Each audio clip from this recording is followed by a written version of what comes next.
Ukraine đã tranh thủ tấn công Nga trước ngày lễ kỷ niệm 80 năm ngày đánh bại Đức Quốc xã trong Thế chiến thứ hai. Ít nhất một trong những máy bay không người lái đã tấn công một tòa nhà cư dân ở phía nam thành phố. Theo các bức ảnh hiện trường thì 5 máy bay không người lái đầu tiên bị chặn lúc 1 giờ 16 sáng. Một máy bay khác bị bắn hạ khoảng 30 phút sau đó. Tiếp theo là 30 máy bay vào khoảng 2 giờ sáng và tất cả đều nhắm vào thủ đô Moscow.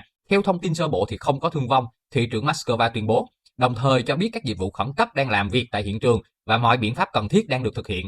Vào lúc 2 giờ 17 sáng, lực lượng phòng không Nga đã phá hủy thêm 10 máy bay không người lái nhắm đến Moscow từ nhiều hướng khác nhau, nâng tổng số máy bay đã đánh chặn lên đến 19 chiếc. Một số sân bay quốc tế tại Moscow đã tạm thời ngưng hoạt động để ứng phó trước cuộc tấn công.